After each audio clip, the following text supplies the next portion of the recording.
lutte contre la propagation du virus Covid-19 a contraint l'ensemble des États à prendre des mesures urgentes et exceptionnelles pour faire face au risque de ce que l'Organisation mondiale de la santé a qualifié de pandémie. Le Royaume du Maroc, qui a fait preuve d'agilité et d'anticipation, n'a pas fait exception à ce processus et a pris plusieurs mesures sous la haute orientation de Sa Majesté, le roi Mohamed VI. Pour intensifier les soutiens au Maroc face à la pandémie de Covid-19, 3 agences onusiennes, le Fonds des Nations Unies pour la population, l'Organisation mondiale de la santé et l'Organisation des Nations Unies pour le développement industriel, ont pu mobiliser $1 million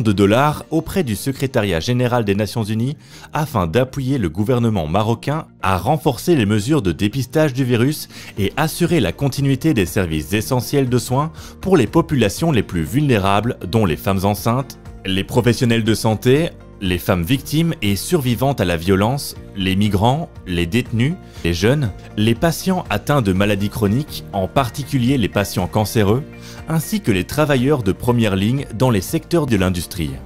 Pour mener à bien ce projet multipartenaire d'une durée de 7 mois, un comité de pilotage coprésidé par le ministère de la Santé et l'OMS a assuré la gouvernance du projet.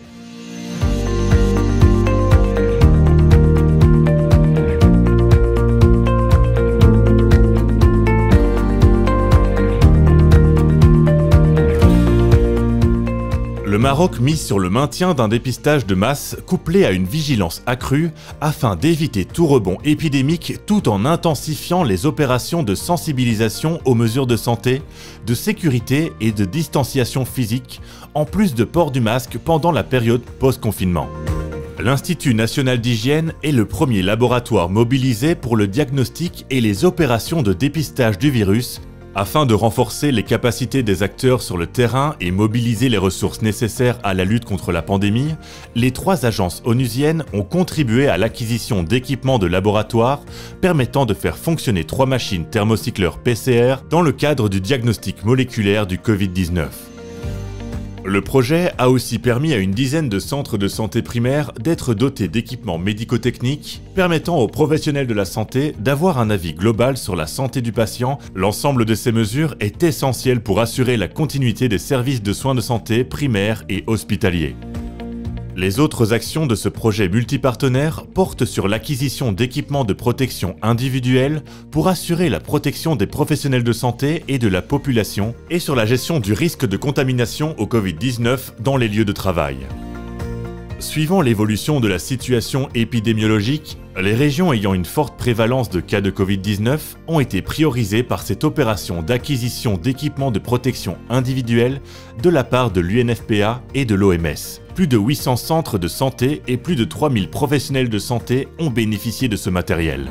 À Rabat, le centre de traitement ambulatoire géré par l'Organisation panafricaine de lutte contre le sida a été aménagé et équipé de façon à assurer la continuité des services de santé sexuelle et reproductive à travers l'humanisation de l'accueil et être ainsi en mesure d'accueillir les visiteurs en adoptant des mesures barrières d'hygiène et de prévention contre le virus et assurant ainsi la distanciation et la protection aussi bien des prestataires volontaires que celle des bénéficiaires de services essentiels.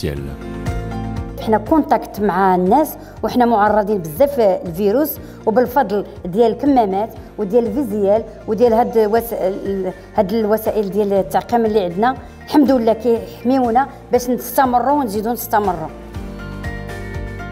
Par ailleurs, une campagne de masse et de sensibilisation sur les risques du Covid-19 a été réalisée s'articulant autour de dépliants disponibles en plusieurs langues afin de toucher un nombre plus élevé de la population marocaine, y compris la population migrante anglophone.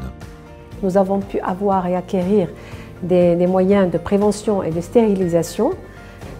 qui nous ont permis de continuer notre travail dans la sécurité.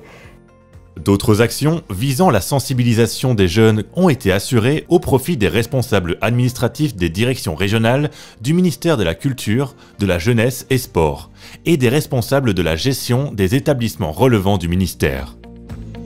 Le secteur industriel, en particulier des secteurs comme celui de la gestion des déchets, l'agroalimentaire et le commerce et e-commerce, joue un rôle clé dans la résurgence des économies post-Covid et nécessite des actions spécifiques pour adapter au mieux les conditions des travailleurs aux circonstances actuelles et intégrer la dimension de résilience dans les secteurs cibles.